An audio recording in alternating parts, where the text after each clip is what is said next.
plan to set up community cottages for juvenile offenders has been at the centre of a long and heated debate involving politicians, government departments and resident groups. Under the recommendations of the review, there should be termination forthwith of the community cottage scheme, under which young offenders are housed in the community. Also recommended the closure of the Mount Penang Training School, upgrading of security in young offender institutions and a new system of classification for young offenders. Although the community cottage proposal will be scrapped, the Young Offender Support Scheme will be extended by giving magistrates, especially in country areas, wider powers to deal with juvenile offenders. Under the new recommendations, juvenile offenders will also be classified into two categories, those requiring maximum security and those needing only medium security. Also, workers in the institutions would have to undergo special training courses. The Minister says the new system will increase security for those needing confinement and rehabilitation for those juvenile offenders remaining in the community. But the government has not heard the last of the Charlestown Residents Action Group and its fight to have the Conrad Close house restored to a normal residential home. The member for Charlestown, Richard Face, says the premises will now become one of a number of group homes in his electorate catering for wards of the state. These homes cater for foundlings, mistreated youngsters and children from broken homes and place them under the care of foster parents. Action Group Chairman John Cooper says this use for the house is not satisfactory. We're not happy that Youth and Community Services or any government department has control over the house at 2 Conrad Close. We don't trust Youth and Community Services. Their track record suggests to us that at any time that they can change the usage of the house. And as far as we're concerned, we want the house sold on the open market and put back to its normal use, that of a community dwelling. Well, it's not likely to happen from what's been said in Sydney today, so what sort of attack will your group take? Well, we were told over 12 months ago that it wasn't likely that we could change the new system, the new juvenile system that they're brought in for young offenders. Over 12 months down the track, we've done that. And we're convinced that our group can now convince the government that what they've done and what they're doing to normal community dwellings is wrong. And we will eventually get it changed. We'll get this place sold.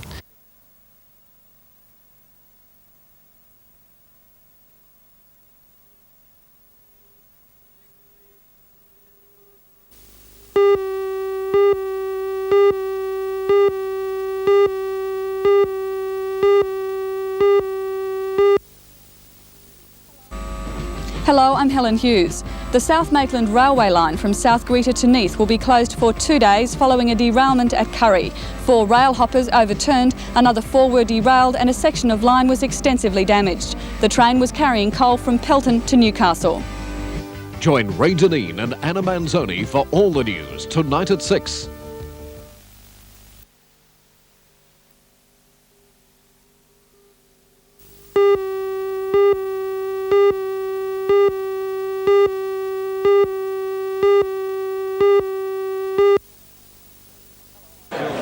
Hello, I'm Mark Warren. The Newcastle Chamber of Commerce and Industry celebrated its 100th annual general meeting today. The occasion was marked by a special luncheon at the Newcastle Tattersalls Club. Join Ray Deneen and Anna Manzoni for all the news tonight at 6.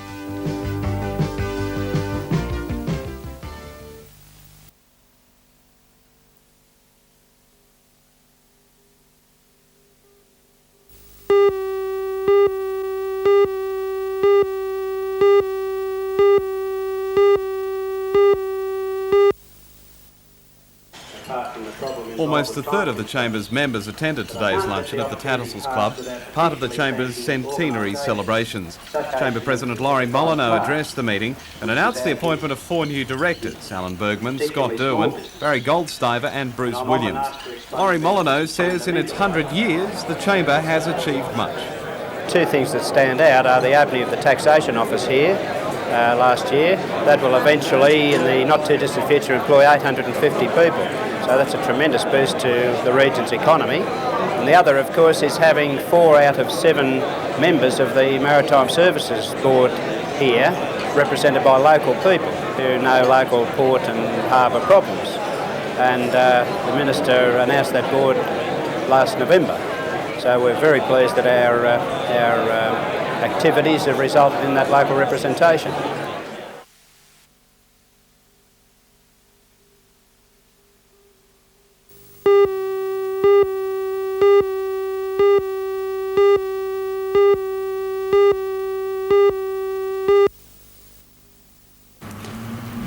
Secretary of the Transport Council, Peter Barrick, says that the 3% package is a fair request for employee retirement funds. We think it's a fair request. It's a discounted request. There's clear evidence that the productivity in the country has increased. The fact that the union movement are prepared to phase it in over a period of time gives industry the opportunity to make adjustments to their operations. Can you see other employers following BHP's lead, or do you think there'll be some resistance? I think it'll vary from industry to industry. I think there's bound to be some resistance, taking the hard line of the Confederation of Australian Industry. However, I think that if you have industries like BHP moving towards negotiation, we have the Western Australian deal, then quite obviously that the process is now in place by which I believe superannuation will be achieved in the not too distant future.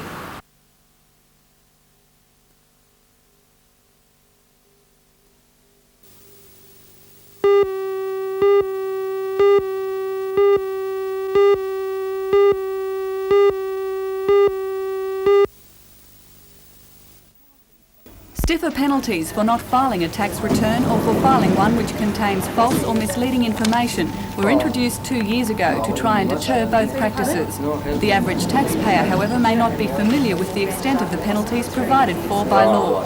For both offences, the maximum penalty is a $5,000 fine, 12 months jail or both.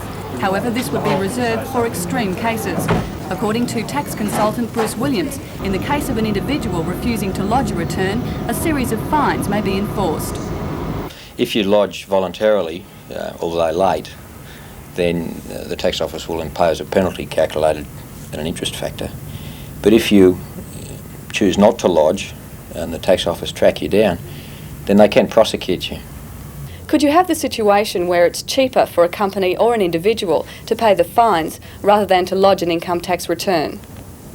Well, it might look that way. Certainly the old penalties, which were a minimum of $2 and a maximum of $200, seemed like a cheap alternative. But what you must remember is that that's the penalty for not lodging. You then must lodge your return and pay the tax. So it's not a choice. You don't have the choice of paying the penalty and not lodging the return. The penalty is for not lodging, and you've then got to lodge your return and pay the tax in the normal way.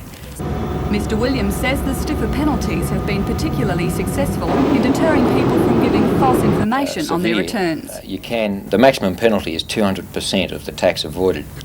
So in other words, if you lodged a return and the tax bill was $10, they can penalise you twice that amount, which is $20, plus the amount of tax that you had to pay anyway, the $10. But again, it's very rare that I've never seen a case where penalties of that order have been imposed. Although the Income Tax Assessment Act makes provision for these penalties, the good news is the Taxation Department is inclined to be lenient with people who come forward voluntarily.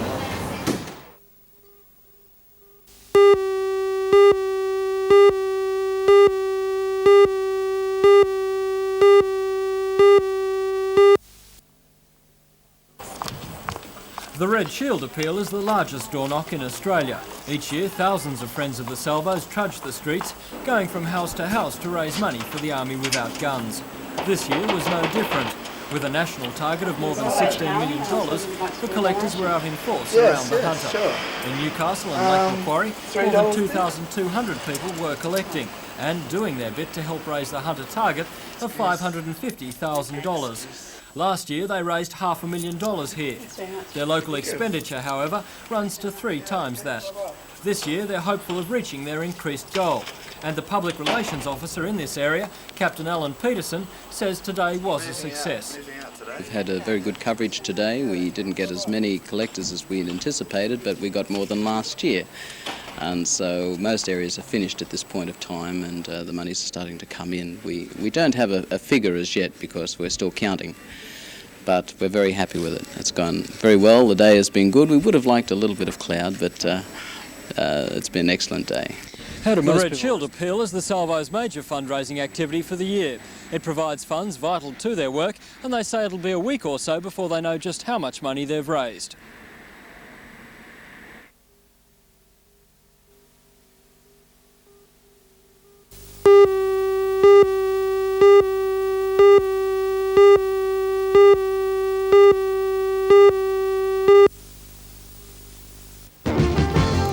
The Army rifle range are concerned at the increasing number of cars being stolen, burned and dumped in the area.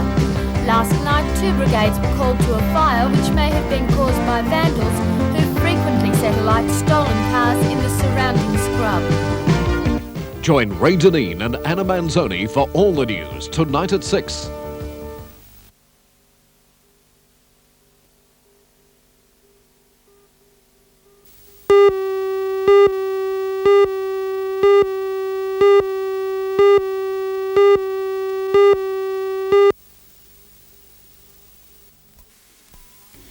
Yesterday's arrival in Newcastle of the State Electoral Commissioner Ian Dixon began the ball rolling for the next election.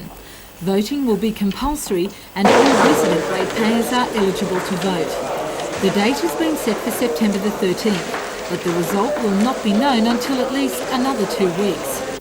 The internal structure of the council has undergone some radical changes. Now the city will be governed by 5 divisional chiefs heading the new departments. Administrative services will run the corporate operations of the council, such as rates, property management and financial planning. Engineering and construction will look after roadworks, park construction and traffic management. Health, welfare and building services will handle garbage collection, street cleaning and welfare services. The planning division will control development and the community services department will be responsible for libraries, beaches and pools, civic theatre, city hall management and tourism promotion. All the chiefs are answerable to the town clerk and the Lord Mayor. However, one existing position within the council is to remain the same, despite a local government's inspector's report calling for the sacking of the town clerk, Barry Lewis. The report recommended that I be replaced, but based on my past performance, and I feel that in the future I will be able to perform equally as well, if not better. I have no hesitation in saying that I will remain Town Clerk of Newcastle.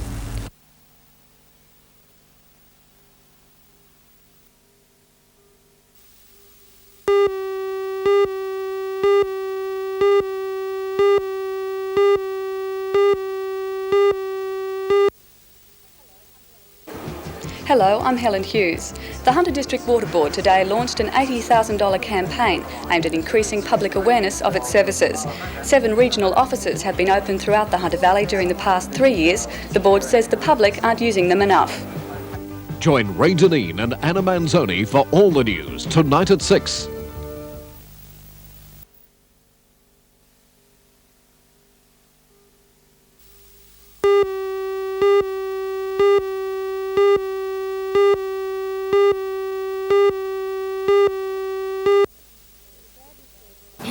He bowed his head, then looked into the man's vivid violet eyes. "Speak," boomed the man.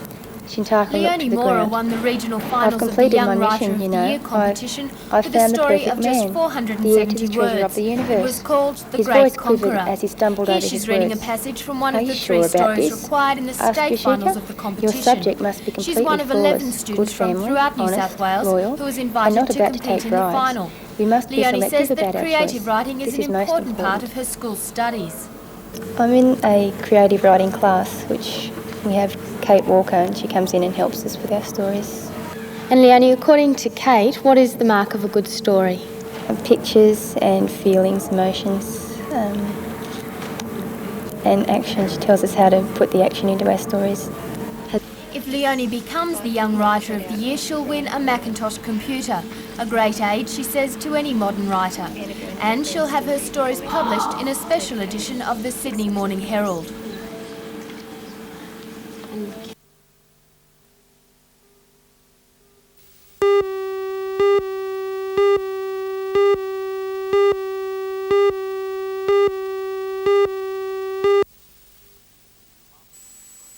For the Department of Main Roads, choosing a route for the National Highway has been a case of choosing the least of several evils. Barnsley residents object to Proposal A, and West Wallsend and Holmesville residents are fighting Proposal B. The department and residents preferred a route that passed between the 2 trouble spots, but the Mine Subsidence Board refused approval because Colin Allied plans longwall mining in the area within the next few years. Peter Murray is a member of the Mine Subsidence Board and is now a private consultant. He says the DMR knew about the plans as long ago as 1980. The mining companies have been there for a long time. They've made plans to mine the area, and in technical terms they realise, and have informed the Department of Main Roads, that there's only two alternatives for the preferred route. One, you have the freeway or you have the mines, but you can't have both because of the high degree of subsidence and strain in the ground that will occur. West Wallsend residents are fighting on, and today took State Upper House member Elizabeth Kirby for a walk along Route B. The freeway would pass within a few hundred metres of houses, cutting across playing fields, the local gun club and this, the original West Wallsend mine site. It features the first all-steel poppet head in the southern hemisphere, and residents plan to restore it and turn the area into a tourist park. They fear the freeway will bring excessive noise and pollution and affect the prosperity of the town. The mining companies have been accused of placing profits ahead of people. Peter Murray says that if the original preferred route went ahead, residents would also be affected. The interests of coal mining companies are very often coincident with the residents. A lot of the residents in that area have worked in coal mines for a long time, and after all, the towns are only there because the coal mines were there. The environmental impact statement to be released next month will concentrate mainly on proposals A and B. However, the DMR says that because of mining company and resident objections, every other possible alternative is now being considered. The second one I got.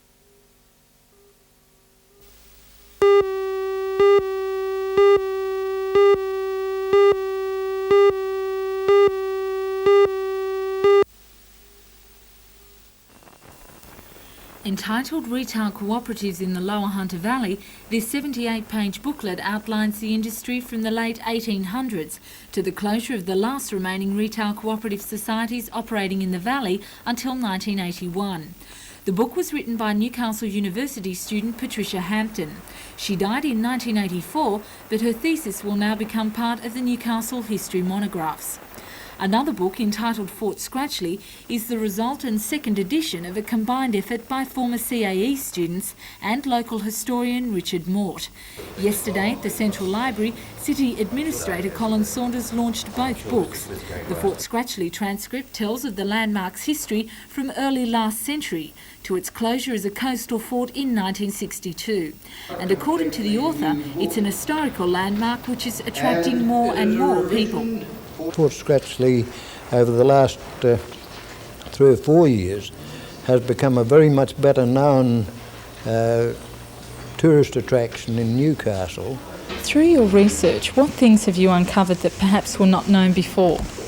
One was the fact that the earlier edition made mention of the barracks in the fort area being built by Mr. George Smith. But research showed that that was not so. Mr. Frogley ultimately got the job of building the barracks.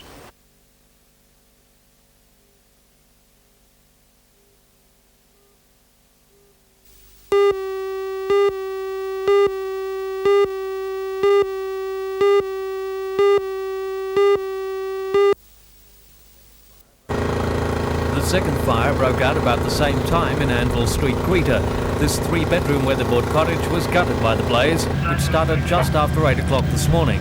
It was well alight by the time firemen from Talara and local bushfire brigades arrived. 53-year-old Mr. Anderson lived alone in the house, but was helped keep warm by friends and neighbours who supplied blankets. The cause of both fires is being investigated by the police scientific squad.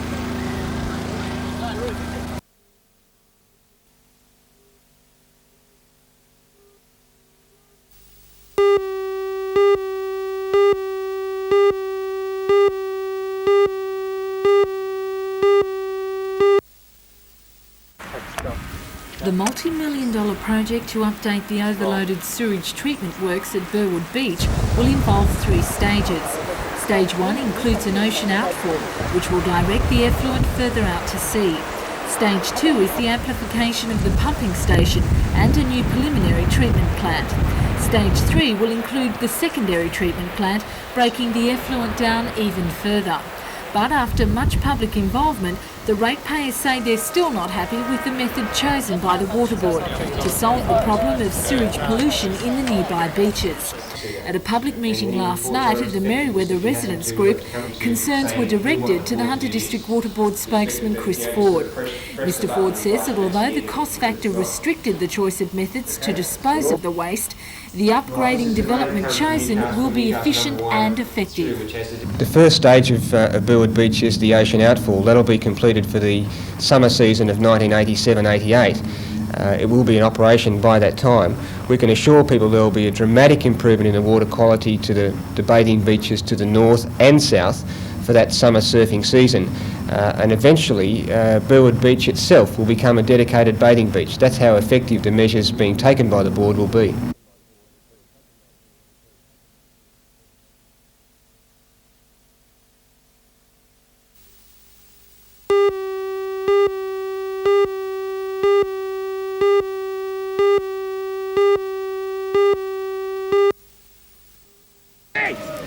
Whitebridge issued the challenge in the opening minutes of the game with 2 consecutive goals.